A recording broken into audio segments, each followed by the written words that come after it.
All right, so let's get into this. Yeah. You've been digging into Hypertensor and Bittensor, it seems. Yeah. Looking at them as investment opportunities, specifically in this decentralized AI world, right? Mm-hmm. And you're really curious about Bittensor's new system, this dynamic TAO. Yes, dynamic TAO or dTAO. DTA. Right. So is it a game changer? Or is it a potential pitfall? Right. And then how does Hypertensor actually stack up against all of this new stuff going on with Bittensor? Right. So that's what we're here to unpack today. Yeah, definitely. Let's get into it. Okay, perfect. So it sounds like you already have a pretty decent grasp of the basics, right? Yeah, I think so. So like Bittensor, their whole goal is to make this decentralized marketplace for AI services. Right, so like an app store, but for AI. Exactly like an app store, but for AI. Okay. Where developers can offer up their algorithms as these super commodities. Okay, and that marketplace is fueled by their TAO token, right? Precisely, yeah. Now, Hypertensor, on the other hand, they're kind of laser-focused on providing this really robust and secure platform, but specifically for large language models. Okay. These are those powerful algorithms that can, understand and generate human-like text. Gotcha. And they use the Tensor token. Okay. So both platforms have these really interesting approaches. Yeah.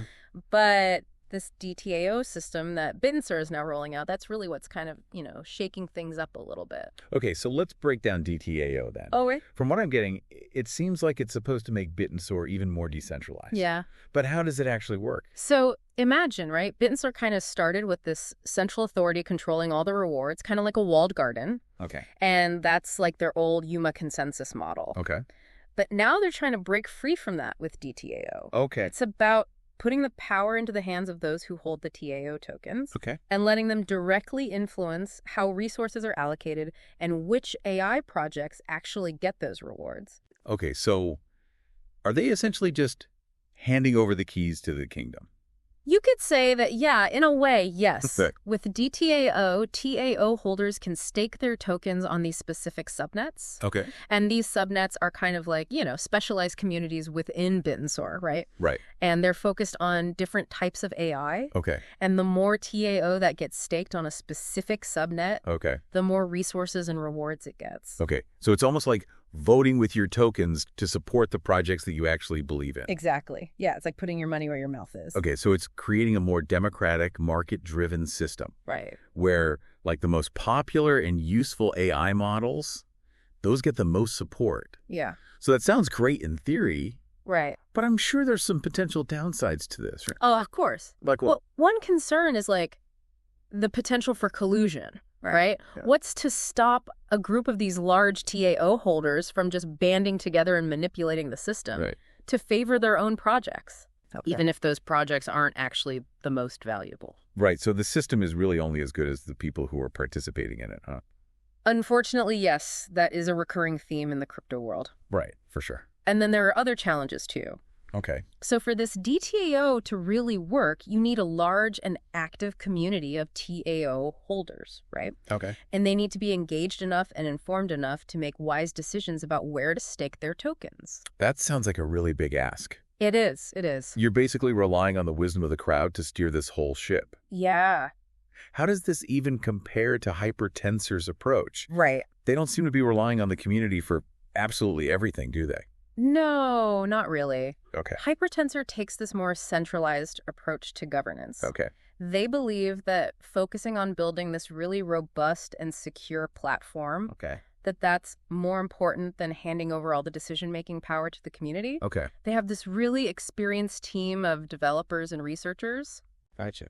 and they're responsible for making sure that the platform is running smoothly Okay. and that the AI models that are being deployed are safe and reliable. So they're more like the Apple of decentralized AI. Yeah, that's a good analogy. Like a curated experience with a focus on quality control. Exactly. And that might be a much more appealing proposition for some investors. Yeah, I can see that. Right. They might not be comfortable with the idea of putting their money into a platform Right. where the fate of their investment hinges on the whims of a potentially volatile community.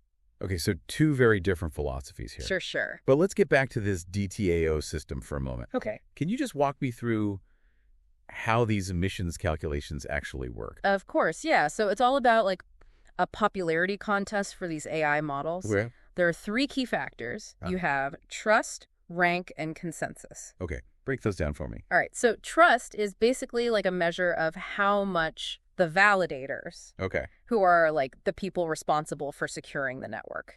Okay. How much they believe in a particular AI model. Right. The more TAO they've staked on that model's subnet, Okay. the higher its trust score. So it's about putting your money where your mouth is, right? Yeah. Showing your commitment with actual tokens. Exactly. Okay, what about rank? All right, so rank reflects how strongly validators are supporting a specific model. Yeah. Each validator can assign weights to different subnets Okay. to show their level of support. Okay. The higher the weight assigned to a subnet, the higher its rank. So validators are ranking the models that they support. Yeah. And their stake kind of amplifies their vote. Exactly. Okay, that makes sense. What about consensus? Consensus is a measure of how much agreement there is among these validators Okay. about a model's value. Okay. If all the validators are giving a model these really high weights, Okay. its consensus score will also be high. Okay. And that just means that there's a strong consensus about its value. So the more agreement, the better. Right. But what happens if there's a lot of disagreement? Well, that's where things can get tricky. Okay. If validators are just kind of all over the map with their weight assignments, Okay. that can lead to some instability and unpredictability in these emissions calculations. Okay. And this is one of the challenges that Bittensor will need to address as this whole dTAO system evolves. All right. I'm starting to see the complexity here. Yeah. But how does this whole dTAO system actually benefit the entire Bittensor ecosystem? So proponents of it argue that it will lead to a more efficient allocation of resources. Okay. The idea is that the best and most useful AI models, they'll naturally rise to the top. Okay. They'll attract more TAO. Okay. And they'll earn more rewards. Yeah. And this will incentivize developers to create these really high-quality models. Okay. And that will ultimately benefit the entire ecosystem. So it's a survival of the fittest for AI, You could say that, yeah. where the market ultimately decides the winners. Yeah, exactly. But then you have critics who argue that it could also lead to instability and unfairness. Good. Right? Like, if a group of really powerful validators collude to manipulate the system, Okay. they could suppress valuable models Okay. and just stifle any innovation. So instead of a fair and open marketplace, Right. you could just end up with an AI oligarchy. It's definitely a possibility, yeah. Okay. And that's why it's so crucial to really look at the safeguards that Bittensor has put in place to try and mitigate all these risks. Okay. Like, for example, they've introduced mechanisms like consensus-based weights Okay. to prevent these drastic shifts in emissions from one epoch to the next. Okay. It's like a smoothing function that makes it much harder for these large holders to just suddenly swing the pendulum in their favor. Okay. So they're trying to build in some stability here. Exactly. And prevent things from becoming too much like the Wild West. Right. Okay. But even with all these safeguards, there are still a lot of unknowns. Will the community be engaged enough to participate in this governance Right. and actually hold these validators accountable? Right. And will dTAO actually lead to this more efficient and equitable AI ecosystem? Right. Those are questions that, honestly, only time will tell. Okay. So it's a fascinating experiment, Yeah.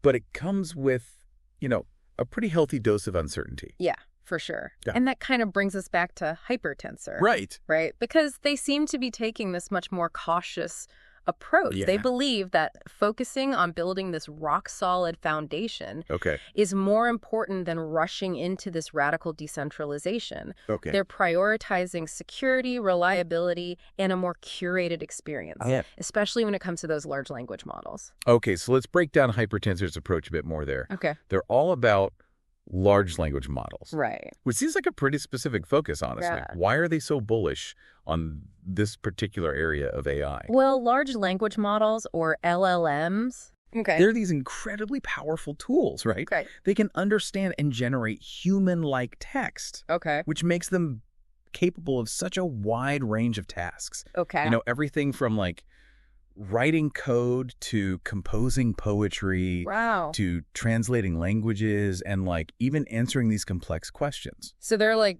the Swiss Army knives of AI. Pretty much. Yeah, exactly. Okay. And Hypertensor, they believe that LLMs are going to be this driving force behind the next wave of AI innovation. Okay. They're betting that the demand for these models is just going to explode in the coming years. Okay. And they're building a platform that's specifically designed to meet that demand. Okay, so that explains the focus. Right. But how does their platform actually work? So they use a system of subnets, Okay. similar to Bittensor. Okay. but they're all focused on LLMs. Okay. These subnets are responsible for, like, training, fine-tuning, and deploying specific LLMs. Okay. And they're all interconnected through Hypertensor's mainnet. So it's like a network of specialized AI brains all working together. Exactly. Yeah, that's a good way to put it. Okay. And one of the key features of Hypertensor's platform is their focus on this thing called proof of inference, or POI. Okay, what is that?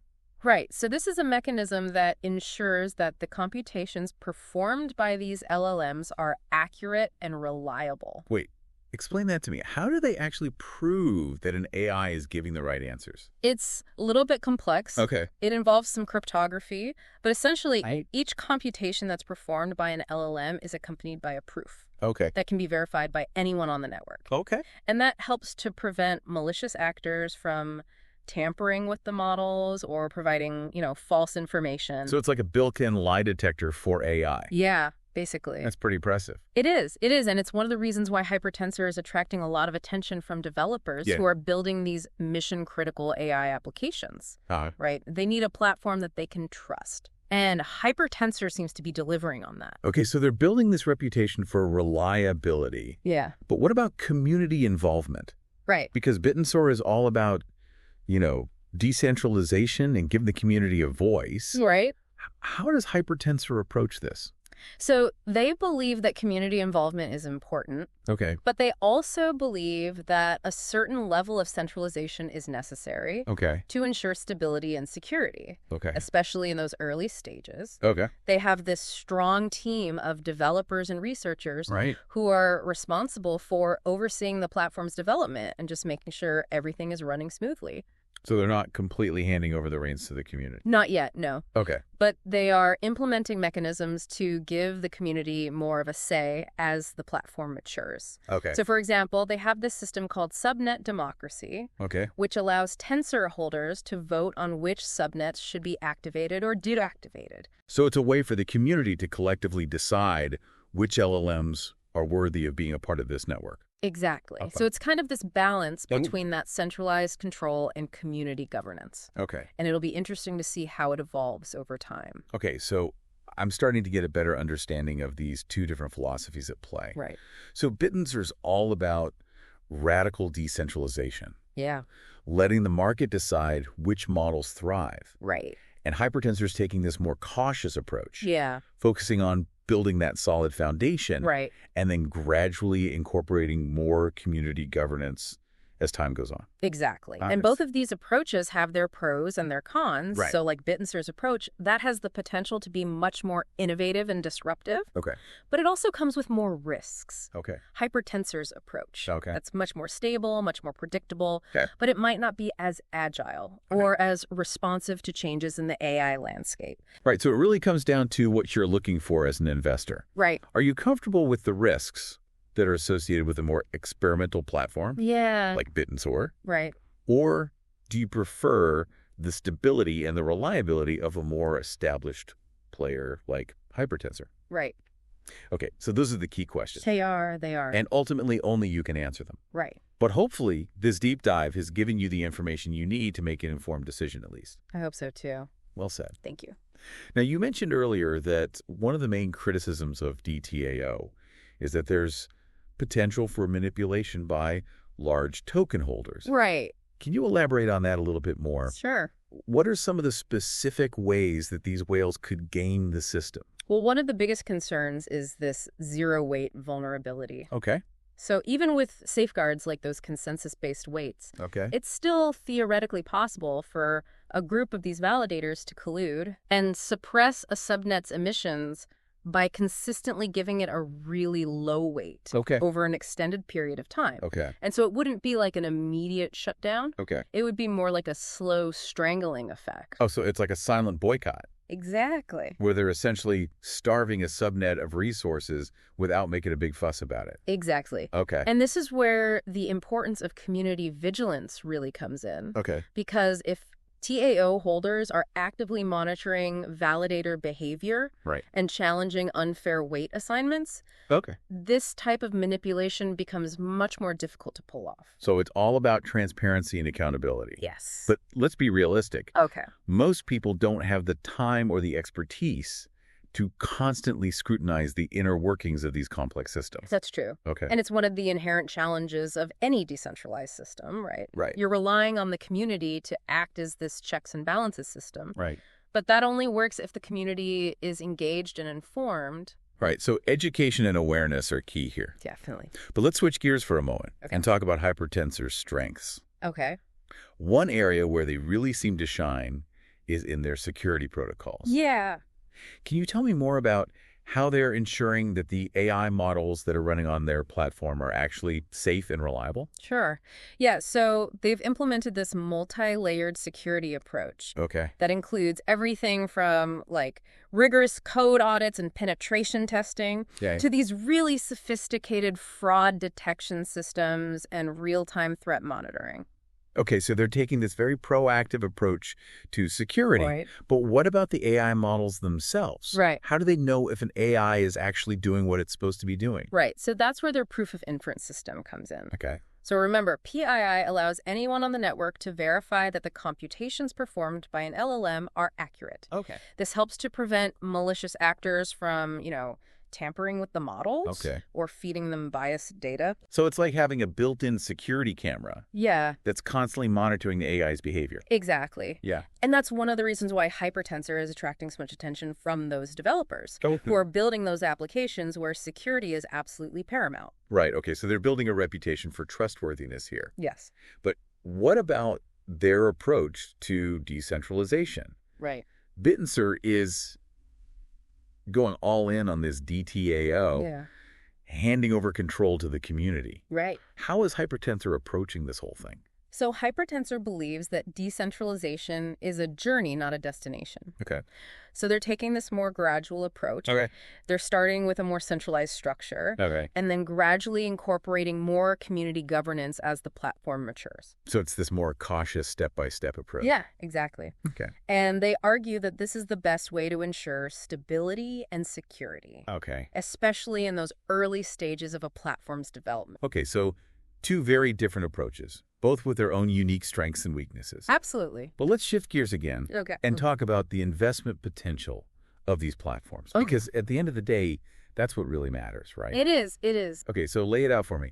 What are the key investment considerations for each platform? Okay, so with Bittensor, you're essentially betting on the success of their dTAO system Okay. and their vision of this decentralized AI marketplace. Right. So if dTAO actually works as intended Okay. and the community effectively mitigates those risks, Okay. there's potential for significant returns, Okay. the success of the individual subnets, and their associated AI services. Right. That could drive the value of the TAO token way up. So high risk, high reward. Potentially, yes. Okay. But remember, dTAO is still in its early stages, Right. and its long-term success is far from guaranteed. And what about Hypertensor? So Hypertensor, with their focus on that robust infrastructure and security, that offers a potentially more stable growth trajectory, Okay. though maybe less explosive. Okay. So investing in Tensor, Okay. that's a bet on the broader adoption and growth of decentralized AI infrastructure, Right. specifically in the area of LLMs. Okay, so a bit of a classic tech investing dilemma here. Yeah, The scrappy startup with disruptive potential right. versus the more established player that's focused on building this solid foundation. Exactly.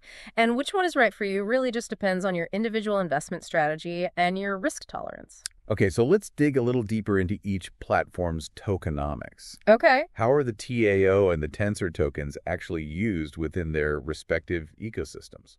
All right. So with Bittensor, the TAO token is used for everything, Okay. from staking on these subnets and participating in governance Okay. to paying for AI services and actually rewarding developers. Okay. It's like the lifeblood of the ecosystem. Right. And its value is directly tied to the activity and growth of the entire Bittensor network. So the more people using Bittensor Right. and building on it, Right. the more valuable that TAO token becomes. In theory, yes. Okay. But remember, a lot depends on how well this whole dTAO thing works in practice. Right. If it fails to deliver on its promises of decentralization and efficiency, Right. it could have a negative impact on the value of the TAO token. So there's a lot riding on dTAO. For sure.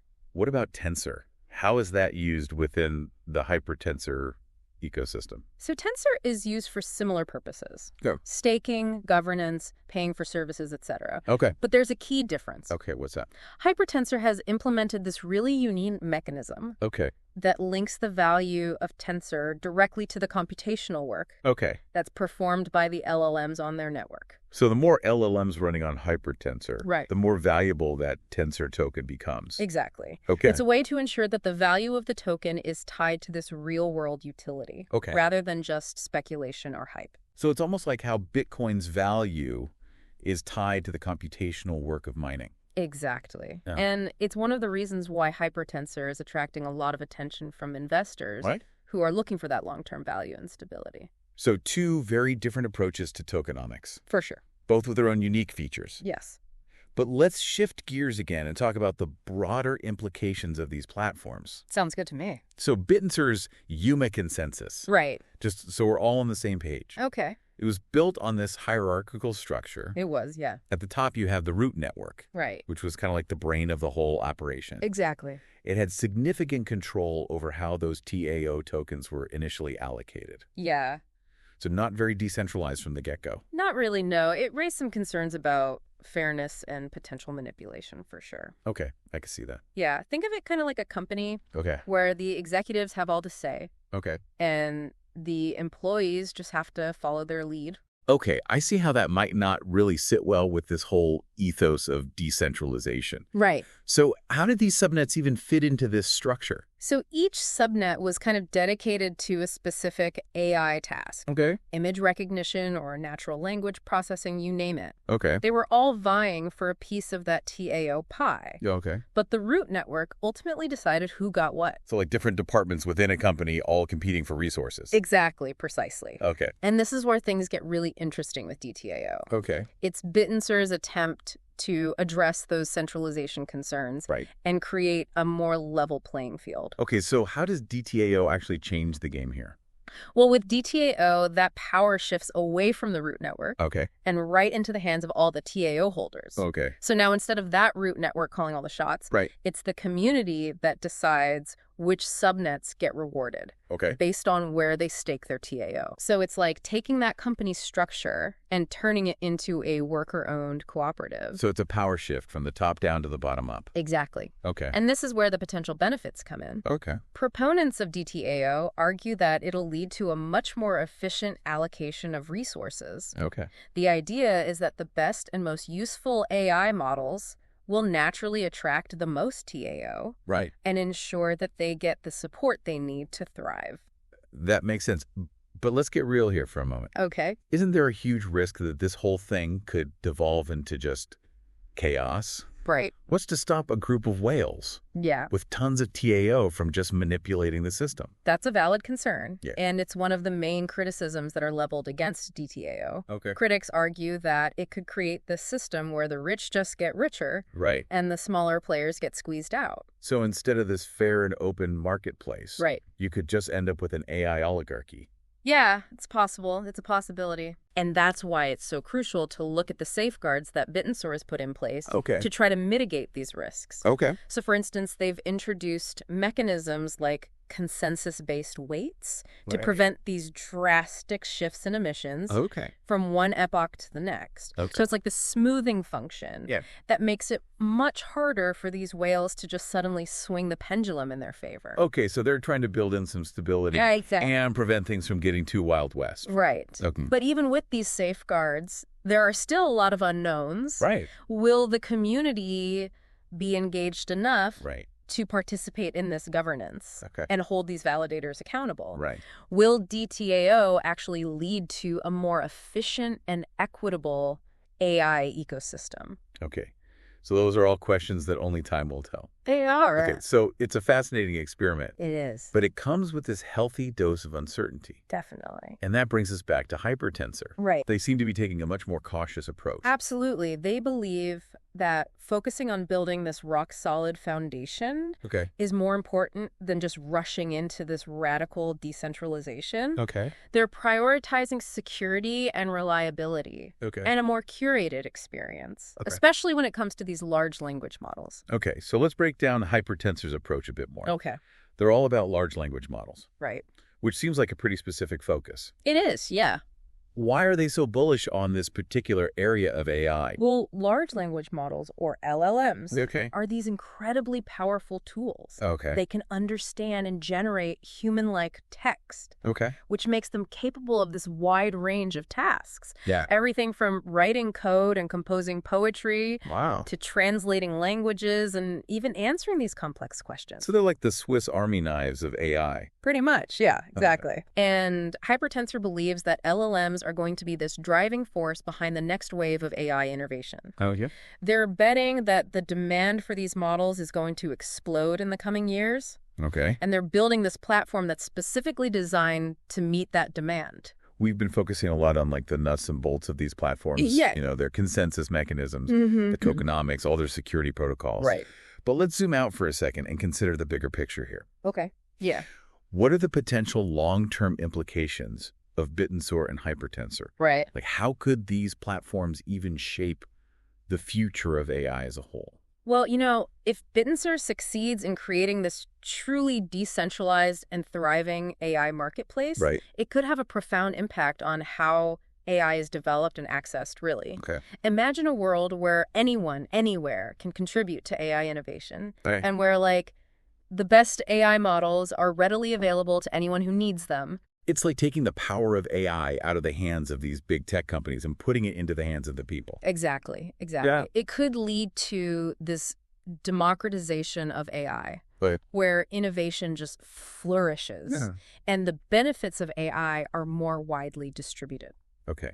That's a pretty compelling vision. It is. What about Hypertensor? What kind of impact could they have on the AI landscape? So Hypertensor is focusing on building the infrastructure Okay. for this more secure and reliable AI future, especially when it comes to LLMs. Right. So as these models become more powerful and ubiquitous, it's going to be really crucial to have these platforms that can ensure their safety and their trustworthiness. Right. We've all seen those sci-fi movies where the AI goes rogue. Exactly. Nobody wants that to happen in real life. Nobody. Okay, so that's where Hypertensor's focus on security and reliability really becomes so important. Right. They're building a platform that can help us harness the power of AI while also minimizing the risks. Okay, so two very different approaches. Yes. Both with the potential to shape the future of AI in some pretty significant ways. Yeah. But let's bring it back to you, the listener. Okay. Yeah. As you consider these platforms and their investment potential, what resonates most with you? Right. Are you more drawn to Bittensor's vision of this decentralized and democratized AI marketplace, Yeah. powered by the collective intelligence of the entire community? Mm-hmm. Or does Hypertensor's emphasis on security and reliability Yeah. and a more curated experience feel like a better fit for your own personal investment strategy? These are big questions. They are. And there's no easy answers. Right. But hopefully, this deep dive has given you the knowledge and the insights you need to start forming your own conclusions. Well said. Thank you. We've explored a lot today. We have. The intricacies of this dTAO, Yeah. its potential benefits, its inherent risks. Right. We've compared Bittensor's approach to Hypertensor's, highlighting the strength and weaknesses of each platform. Yeah. And we've even discussed the broader implications of these technologies for the entire future of AI. It's a fascinating space to watch. It really is. That's for sure. Absolutely. And it's a space that we will continue to explore in future deep dives. For sure. But for now, we'll leave you with this final thought. Okay. I'm listening. As you evaluate these platforms, remember that you're not just investing in technology, Right. you're investing in a vision of the future, Uh-huh. a future where AI is accessible, Right. beneficial, and trustworthy. Yeah. Which vision resonates most with you? Right. That's the question. Choose wisely. Yeah. Stay informed. Yeah, absolutely. And join us next time for another deep dive into the world of decentralized AI. Oh.